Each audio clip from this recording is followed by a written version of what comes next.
And so our first session is going to be an ODNR update.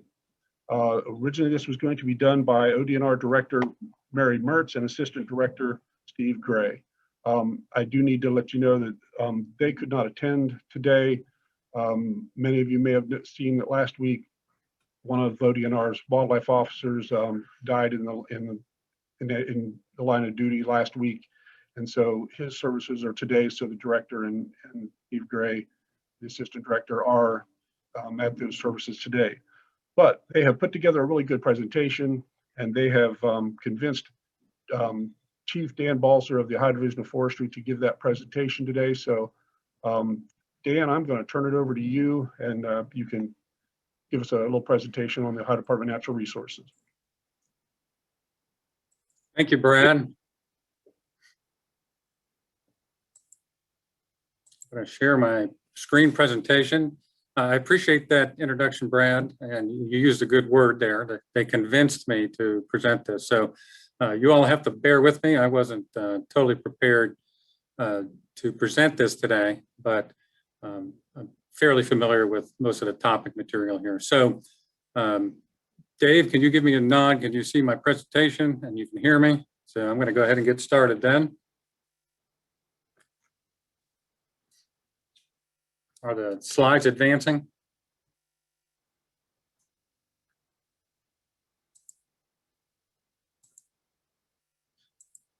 So the first thing I want to talk a little bit about is the governor's H2 Ohio initiative.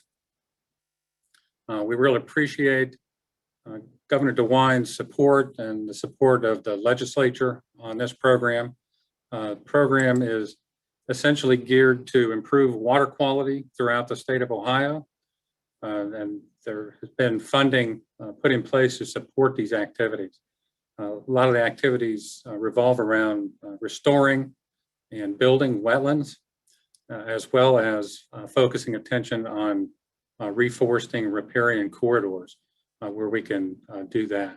So one of the things that we focus on here at the Division of Forestry is this section right here, where we're going to incentivize landowners to help in this process. So the incentives that we put in place go hand in hand with the Natural Resources Conservation Services CREP program. So the CREP program that's put in place to protect water quality in Northwest Ohio for landowners to receive payments from NRCS to do that.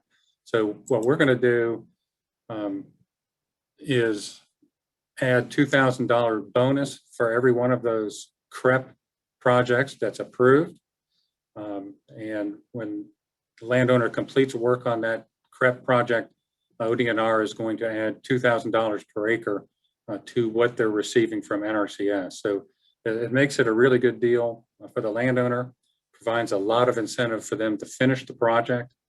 And we're hoping to do some really good things, not only in terms of wetland creation and wetland restoration, but also in terms of reforesting riparian corridors, particularly in Northwest Ohio. You can see from this map that so far, a lot of the activity has been in Northwest Ohio in the Maumee watershed. And that's sort of where we've been focusing our attention here early on. But we have a lot of work to do yet on this program. And the program is going to be expanded to lots of other parts of the state in coming years. So currently we have 44 projects underway, and it's been a very, very busy year in terms of H2 Ohio. Again, I want to thank the governor for his support of this program.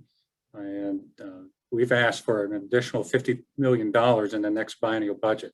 So that's now before the legislature, right, and is currently being debated. And we're hoping to have a positive result and have that pass as part of ODNR's budget for the upcoming biennium, so that we can continue working on the H2 Ohio initiative. One of the things that the Division of Forestry has been able to become involved with related to H2 Ohio is the Van Order property in Fulton County. It lies adjacent to Maumee State Forest, and pictured here is Representative Hoops from Napoleon, and he was a big supporter of this project and of adding the Van Order property to Maumee State Forest's management. So this is a 31-acre property.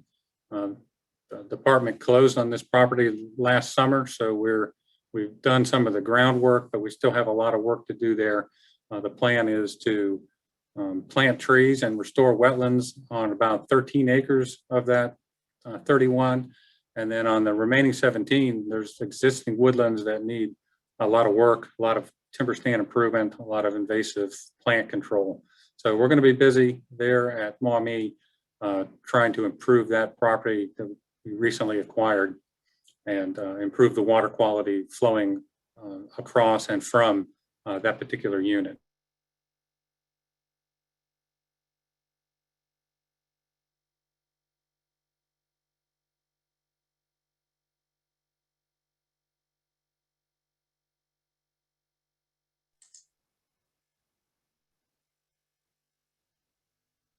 Brad?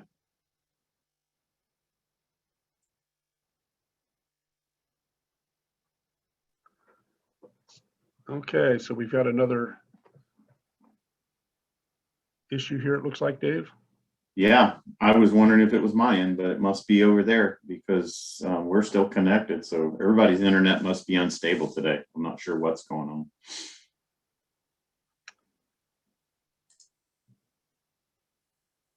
Okay, it looks like Dan's back. Okay, can you hear me? Can you hear me? Yes, Dan. All right, so sorry about that. Yeah, I lost connection there for a second. So You'll need to campgrounds- reshare, I think, Brad or Dan, your screen. I got to reshare it. I believe Yes. so. You're not seeing it, are you, Brad? No. Okay.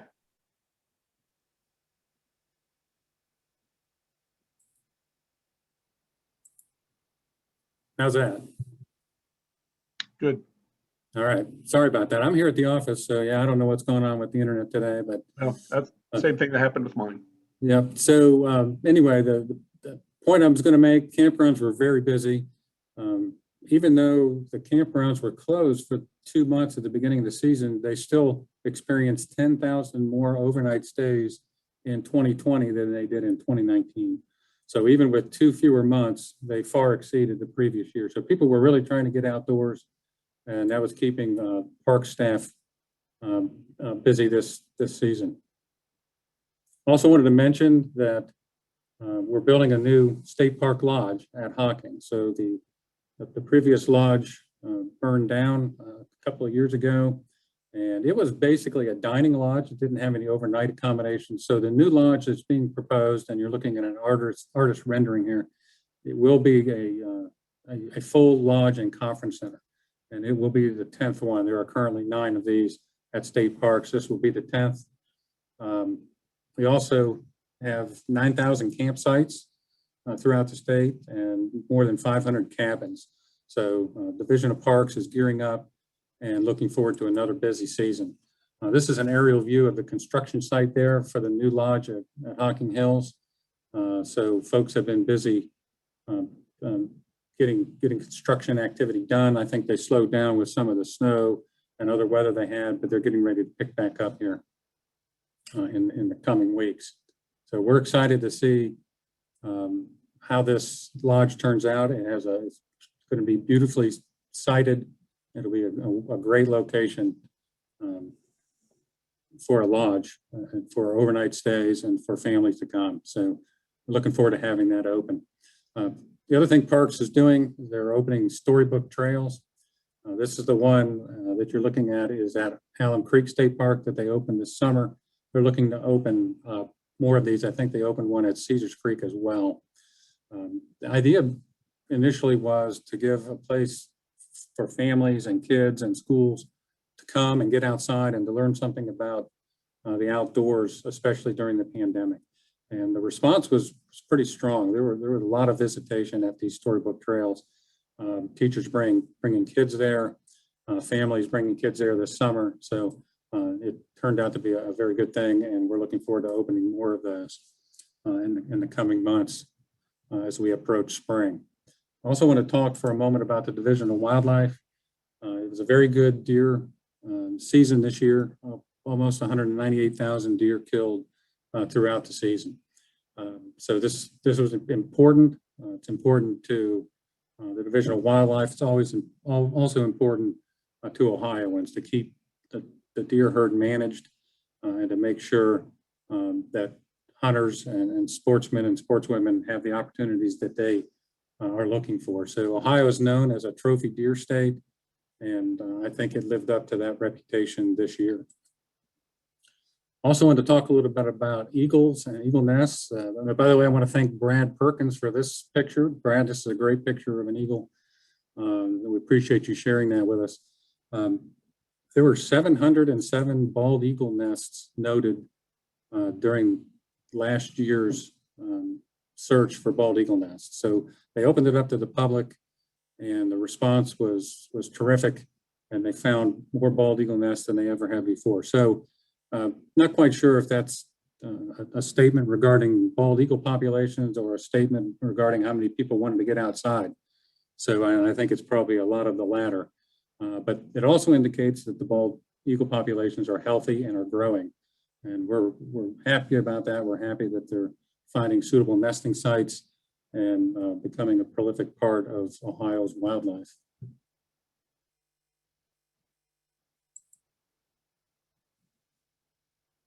The walleye surveys done at Lake Erie last fall also indicated that things are set up to have some really good walleye fishing in the coming years. So populations are growing, and the forecast is to have very, very good walleye fishing in the coming decade.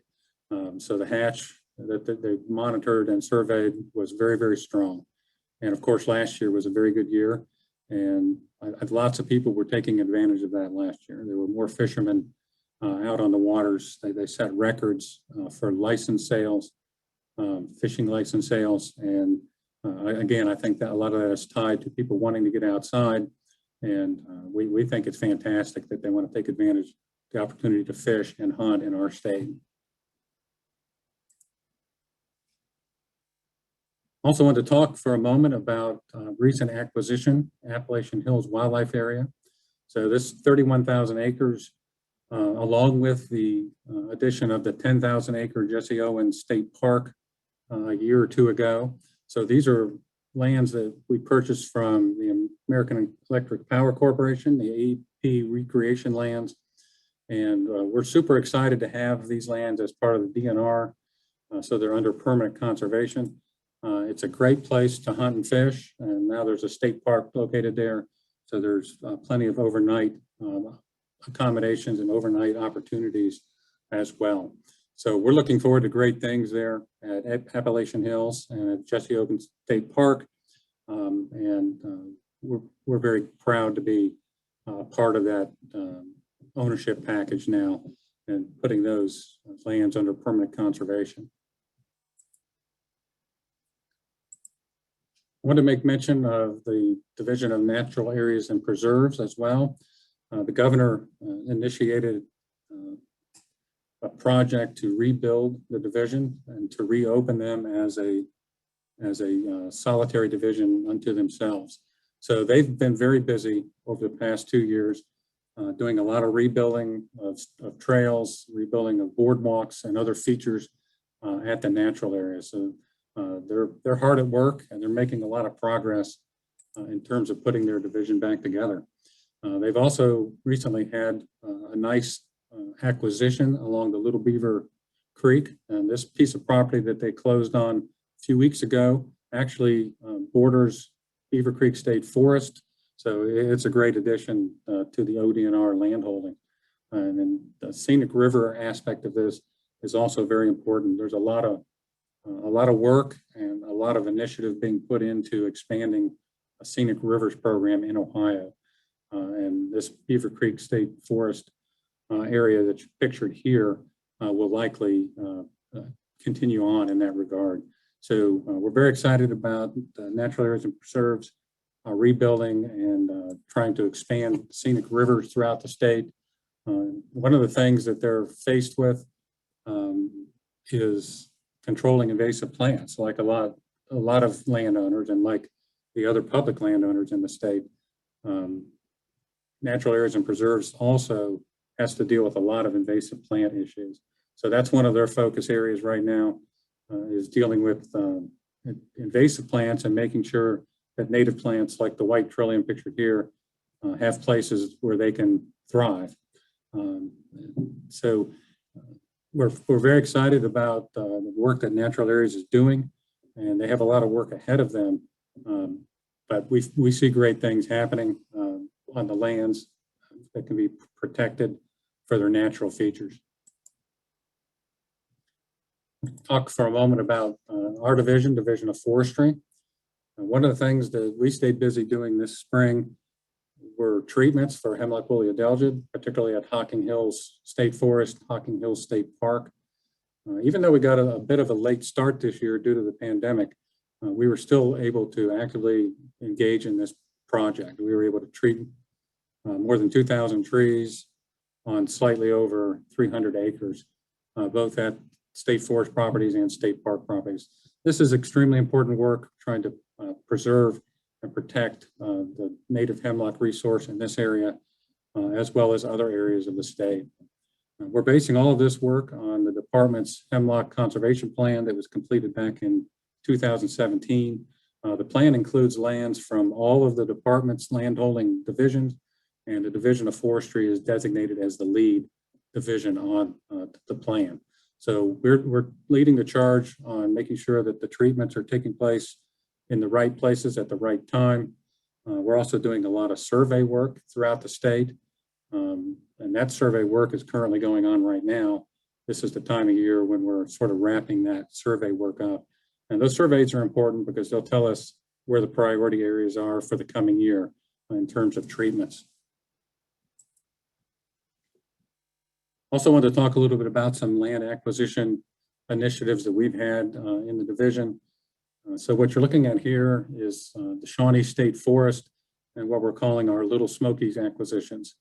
And these are Forest Legacy Program acquisitions, so it's funded through matching grants from the U.S. Forest Service.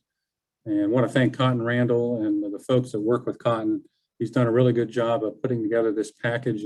It's almost unprecedented, particularly in our state, to receive these very competitive grants in multiple years. So back in 2015, you can see sort of highlighted in the gold color, we were able to purchase properties about 925 acres or so, 929 acres.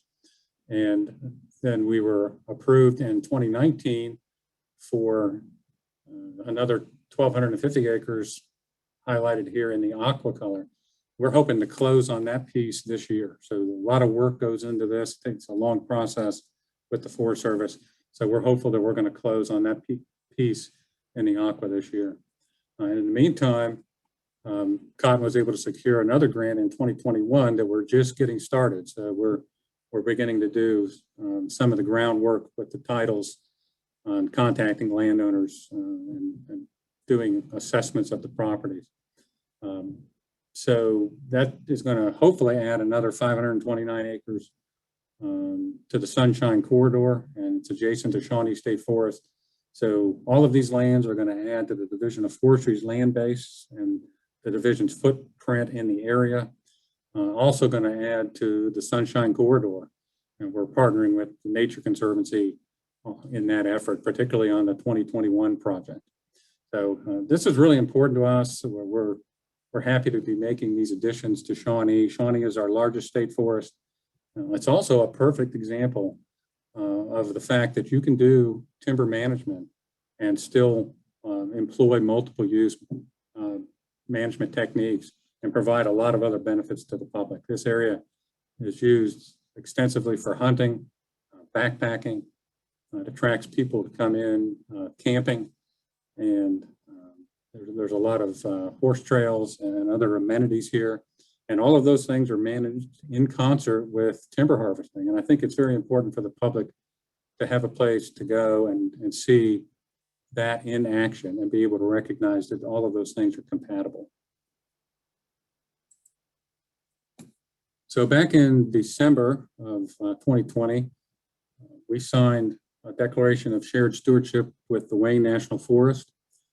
And this was a U.S. Forest Service national initiative. So pictured there on the right is the Chief of the U.S. Forest Service, Victoria Christensen. The way we view this shared stewardship declaration is it basically formalizes an already strong partnership that we have with the Wayne National Forest. And it puts on paper ways that the two major landholding forestry-oriented agencies in the state can cooperate and collaborate across boundary lines and even across private boundary lines as we begin to work with private landowners in the area. So I think it's just going to formalize what we're already doing and some of those partnerships that we have in place with the Wayne. But the other thing that it does sort of behind the scenes is it will hopefully encourage and allow the Wayne National Forest to do more timber management than they have in past years. So we're hopeful that that will be one of the end results. So that's the end of my presentation, Brad. I just want to thank the Ohio Forestry Association and all its members for a long-standing and very valuable partnership. We really appreciate that, and we appreciate the opportunity to come today and present this information for you. Well, Dan, appreciate you doing the presentation today for Director Mertz. We do have time for a few questions, and I believe that I saw something popped up here, and maybe it was in the chat section. So there was a question that came out, Dan, that said, and you may or may not know the answer to this since you're filling in for the director, but there was a question that came in saying, is there money available in Southwest or Southeast Ohio for the H2O Ohio program? Thinking about, I think, the Great Miami River that runs through Hamilton and Butler County. Don't know if you have any information on that. I don't have a lot of information on that, Brad, but I know that the director has said that the focus area early on has been that Maumee River Basin, but that's going to expand statewide, and it is going to include the Ohio River, Great Miami River, and other rivers in the southern part of the state. I don't know when that might happen. It could be another year or so before they get that in place, but I think that's one of the reasons she is actively seeking that additional $50 million for our upcoming biennium, because I think that would allow us to expand that program into all parts of the state. Okay, thank you, Dan, for that. Folks, if there's, we have time for another question or two. If somebody's got a question and would throw it out there in the chat box or the Q&A, we'll give you a few seconds to see if we have any other questions for you there, Dan. That's fine. In the meantime, Dave Apsley, if you could give me a little guidance on how I can stop sharing my screen, or you could stop sharing it for me. Sure. Actually, Tom can go ahead and share the next screen. Looks like he